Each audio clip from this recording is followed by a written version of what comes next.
بسم اللہ الرحمن الرحیم۔ السلام علیکم، آپ دیکھ رہے ہیں quit of Quranic YouTube channel. آج میں آپ کے ساتھ جو وظیفہ شیئر کروں گی وہ ہے بہت ہی پیارا سا وظیفہ سورہ آل عمران کی آیت نمبر 134 کا۔ یہ بہت ہی پیاری سی آیت ہے۔ بیٹیوں کے اچھے نصیب کے لیے سسرال میں جا کر بہت زیادہ جو بیٹیاں پریشان ہوتی ہیں ان کے لیے یہ بہت ہی باکمال سا وظیفہ ہے کہ وہ کس طرح سے اپنے سسرال میں ان کے رشتہ داروں میں ان کے دل میں کیسے جگہ بنائیں گی۔ تو یہ ان کے لیے ہے بہت ہی پیارا سا باکمال سا عمل ہے۔ سورہ آل عمران کی آیت نمبر 132۔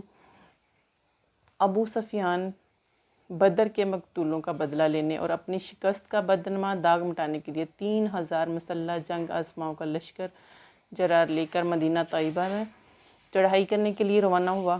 اس دفعہ آتش انتقام کو بڑھانے اور جوش امیت کو تیز تر کرنے کے لیے وہ اپنی عورتوں کو بھی ساتھ لائے تھے، جن کی قیادت ابو سفیان کی بیوی ہندہ کر رہی تھی۔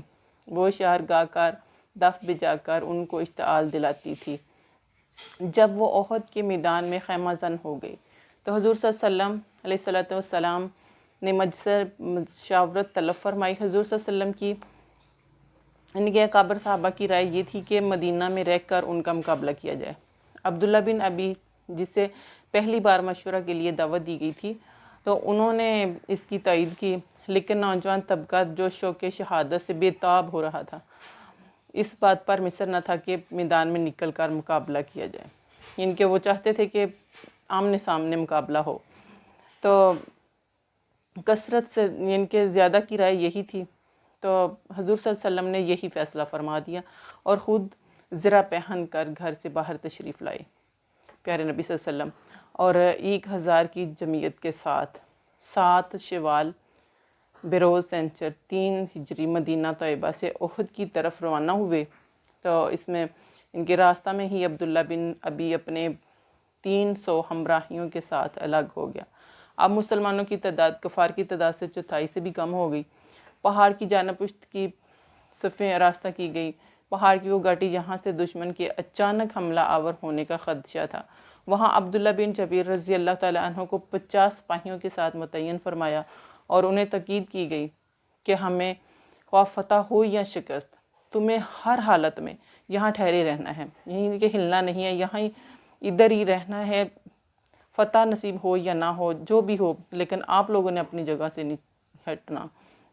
مصعب بن عمیر رضی اللہ تعالیٰ عنہ کو ان کو پرچم پکڑایا، تو لشکر کے ایک بازو پر حضرت زبیر رضی اللہ تعالیٰ عنہ کو اور دوسرے پر حضرت منظر بن عمر رضی اللہ تعالیٰ عنہ کو مقرر فرمایا اور اپنی تلوار خوش نصیب ابو دجانہ رضی اللہ تعالیٰ عنہ کو عنایت فرمائی۔ پیارے نبی صلی اللہ علیہ وسلم نے پہلے حلہ میں ہی کفار کے قدم اکھڑ گئے تھے اور انہوں نے مسلمانوں کی حملہ کی تاب نہ لا کر پسپا ہونا شروع کر دیا۔ گھاٹی پر متعینہ دستہ نے جب دیکھا کہ اب کفار کو شکست ہو چکی ہے تو مال غنیمت حاصل کرنے کے لیے وہ وہاں سے دوڑے۔ حضرت عبداللہ بن جبیر رضی اللہ تعالیٰ عنہ نے بہت سمجھایا، لیکن چند آدمیوں کے سوا کسی نے ان کی بات پر کان نہ دھرے۔ خالد بن ولید نے، جو اس وقت مشرکین کی رسالہ کے کمان تھے، جب اس گھاٹی کو خالی دیکھا تو پہاڑ کا چکر کاٹ کر مسلمانوں کا ان کے پیچھے سے حملہ کر دیا۔ اب کیا تھا کہ لشکر اسلام میں انتشار بڑھ گیا، نظم و ضبط قائم نہ رہ سکا۔ عبداللہ بن کما اور عتبہ نے اپنے چند ساتھیوں کے ساتھ جو حضور صلی اللہ علیہ وسلم پر حملہ کر دیا۔ ظالموں نے حضور علیہ السلام کے دندان مبارک شہید ہو گئے، پیشانی اقدس ان کے خون و خونی ہو گئی، تو اور یہ افواہ بھی اڑ گئی کہ حضور علیہ السلام شہید ہو گئے، جس نے صحابہ کے رہے سہے ہوش بھی اڑا دیے۔ لیکن جان نثار غلاموں کا ایک گروہ اس وقت بھی پروانہ وار پیارے نبی صلی اللہ علیہ وسلم پر نثار ہو رہا تھا۔ حضرت مصعب رضی اللہ تعالیٰ عنہ علمدار نے حضور صلی اللہ علیہ وسلم کے سامنے شہادت پائی۔ ان کے بعد پرچم حضرت سیدنا علی المرتضیٰ رضی اللہ تعالیٰ عنہ نے لے لیا۔ حضرت ابو دجانہ رضی اللہ تعالیٰ عنہ نے اپنے آپ کو حضور علیہ السلام پر ڈھال بنا رکھا تھا۔ ہر تیر اپنی پشت پر روکتے، کہ کوئی بھی تیر جب سامنے آتا تو اپنی پشت پر روکتے تھے۔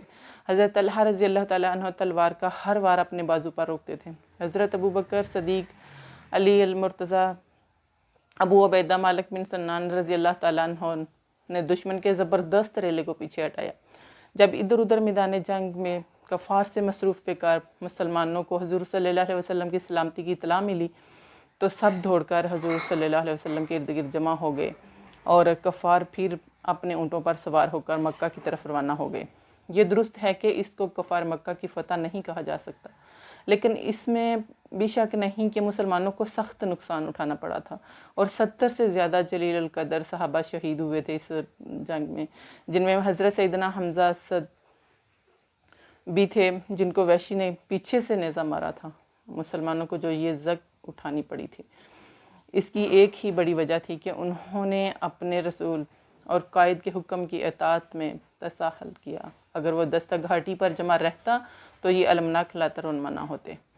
جب عین وقت پر عبداللہ بن ابی اپنے 300 سپاہیوں کے ساتھ الگ ہو گیا تو مسلمانوں کی تعداد میں مزید کمی ہو گئی، تو قبیلہ اس کے بنی حارث اور خزرج کے بنی سلمہ کے دل میں بھی میدان جنگ سے واپسی کا خیال پیدا ہوا، لیکن اللہ تعالیٰ نے ان کی دستگیری فرمائی اور اس لغزش کے ارتکاب سے انہیں بچا لیا۔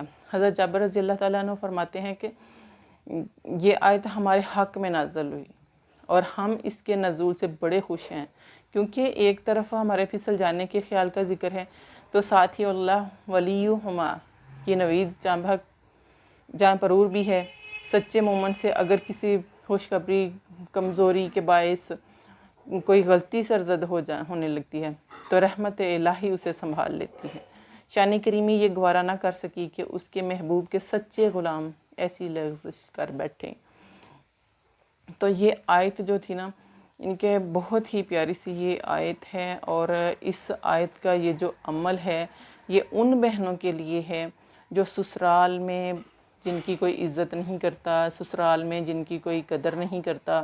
اکثر نند بھابھیوں کی عزت نہیں کرتی اور بھابھیاں نند کی، لیکن اگر دونوں اپنے ان کے زبان کے جو ہوتے ہیں نا بول، جب انسان اچھے الفاظ بولتا ہے نا تو بہت بہت برے جو رشتے ہیں نا وہ بھی نبھائے جا سکتے ہیں، اور جب انسان اپنے زبان کے الفاظ جو ہے وہ غلط کر لیتا ہے نا تو بہت جو چھوٹے چھوٹے رشتے ہیں نا وہ بھی ختم ہو جاتے ہیں، ٹوٹ جاتے ہیں، بکھر جاتے ہیں۔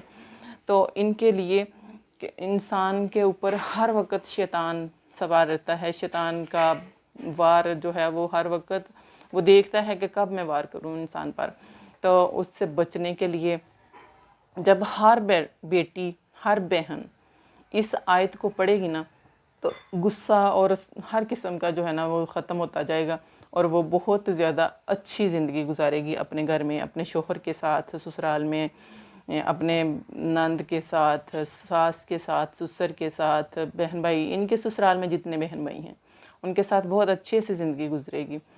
آیت ہے وَالْقَاظِمِينَ الْغَيْظَ وَالْعَافِينَ عَنِ النَّاسِ وَاللَّهُ يُحِبُّ الْمُحْسِنِينَ، ان کے اور ضبط کرنے والے ہیں غصہ کو، ان کے جو غصے کو ضبط کر لیتے ہیں اور درگزر کرنے والے ہیں لوگوں سے، اور اللہ تعالیٰ محبت کرتا ہے احسان کرنے والوں سے۔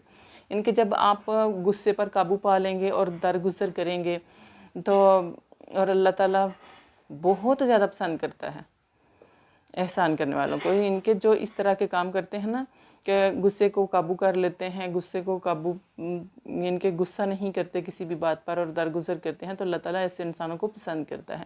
تو جب آپ اس آیت کو پڑھیں گے نا 7 مرتبہ یا 21 مرتبہ آپ نے اس آیت کو پڑھنا ہے روزانہ، اور اپنے گھر میں اتنی خوشحالی آپ دیکھیں گے، اتنی خوشحالی دیکھیں گے کہ آپ کو اندازہ نہیں اس بات کا۔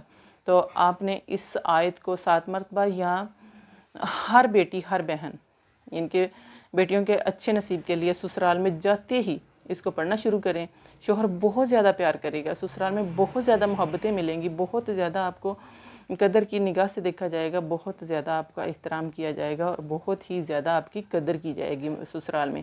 تو آپ نے اس آیت کو پڑھنا ہے اور پڑھ کر اللہ تعالیٰ سے اپنے لیے دعا کرنی ہے اور تمام امت مسلمہ کے لیے دعا کرنی ہے، اور 5 وقت نماز کی پابندی کرنی ہے، اور صدقہ خیرات بھی کرتے رہا کریں، کیونکہ صدقہ بلاؤں کو ٹالتا ہے اور گھر کے ماحول کو خوشحالیوں میں بدل دیتا ہے۔ آپ کو میری ویڈیو پسند آئے لائک کریں، کمنٹ کریں، شیئر کریں، چینل کو سبسکرائب کر دیں، بیل آئیکن کو پریس کر دیں تاکہ ہر نئی آنے والی ویڈیو بر وقت آپ تک پہنچتی رہے۔ اللہ حافظ۔